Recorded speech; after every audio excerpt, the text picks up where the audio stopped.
Hello नमस्कार। जिस प्रकार से कोरोना का दूसरा स्ट्रेन लोगों को इतना परेशान कर रहा है और साथ साथ उसका पैनिक, उसका डर जो है वो भी लोगों में बहुत सारा फैल गया है।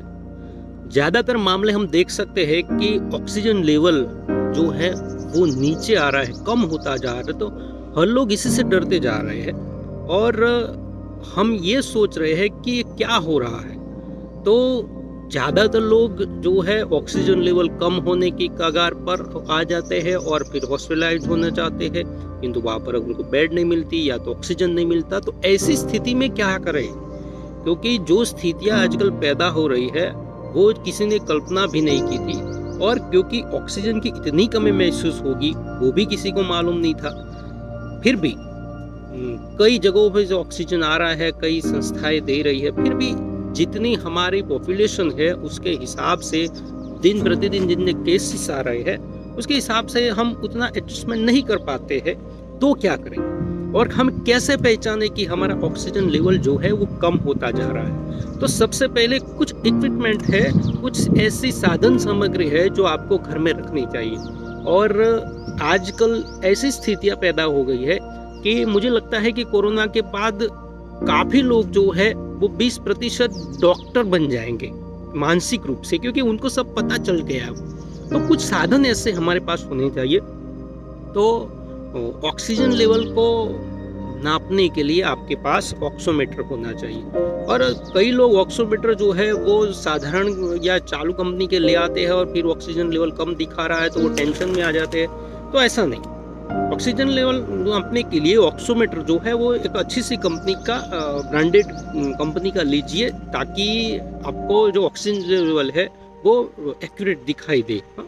तो ऑक्सीजन लेवल नापने के लिए ऑक्सीमीटर ज़रूरी है, घर में ये होना चाहिए आजकल, क्योंकि हम नापते हैं तो हमें पता चलता है। तो कितना होना चाहिए ये भी हमें पता चलना चाहिए।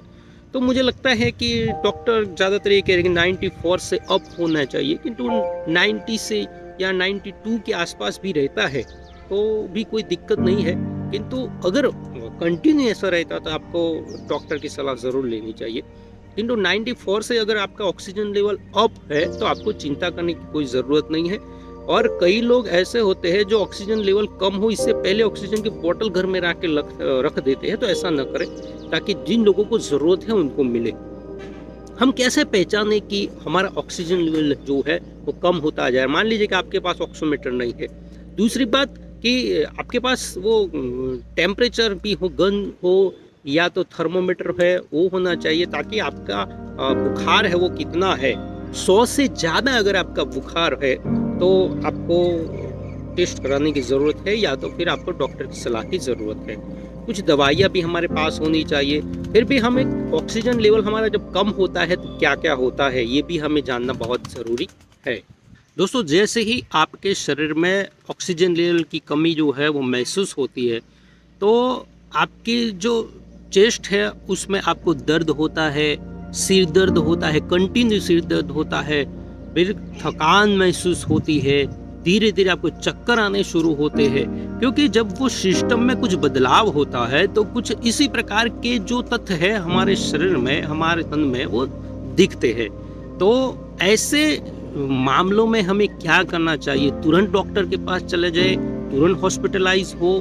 किंतु आप देख सकते हैं कि हॉस्पिटल में अगर भी तुरंत भी चले जाए, कोई जगह नहीं है, तो उस समय हमें कुछ सावधानियां भी बरतनी पड़ती है। ठीक है, तो कुछ हमारी जो कुदरती या जो श्वासोच्छ्वास की जो प्रक्रिया है वो किस प्रकार से चलती है, एक प्रकार का ये मशीन ही समझ लीजिए। ये प्रकार के मशीन में जबकि कोई दिक्कत आती है तो उसकी जो प्रोसेस है वो धीमी हो जाती है, तो हमारा ऑक्सीजन लेवल कम होता जा रहा है। तो आपने वो पानी खींचने वाला इंजन देखा होगा, कैसे शुरू होता है और जब बंद होता है तब कैसी स्थिति होती है। यही सिस्टम हमारे ये फेफड़ों की भी है, और जब फेफड़ों में कफ भर जाता है तब ये सारी स्थितियाँ पैदा होती है। तो हम जो है कम से कम कफ जमा होने दें, इससे कुछ जो हमारे से हो सकता है उतने बातों का ध्यान रखें। और ज़्यादा से ज़्यादा हल्दी या तो गुड़ आदि का जो फॉस्फोरस है गुड़ में वो आपको काम करता है। तो ऐसी चीज़ें जो है वो लेने की शुरू कर दें। और जो कुछ लक्षण आपको दिखाई दे, जैसे कि मैंने आपको बताया कि सांस लेने में अगर बार बार दिक्कत होती है तो मैंने आपको बताया इस प्रकार से ऑक्सीमीटर अगर आपके घर में है तो आप 2-3 घंटे में या 1 आध घंटे में आप अपना ऑक्सीजन लेवल जो है वो चेक करते जाइए। ऑक्सीजन लेवल कैसे चेक करेंगे कि आपके इस उंगली में जो है वो दाया जो हाथ है उसमें उंगली जो है पहली उसमें आप ऑक्सीमीटर डाल के पल्स ऑक्सीमीटर से आप चेक कर सकते हैं। 94 से अगर अप जा रहा है तो आपको चिंता करने की कोई ज़रूरत नहीं। अगर कम होता जा रहा है, बार बार कम होता जा रहा है, तो ही आप डॉक्टर की सलाह लें और हॉस्पिटलाइज होने की सोचें।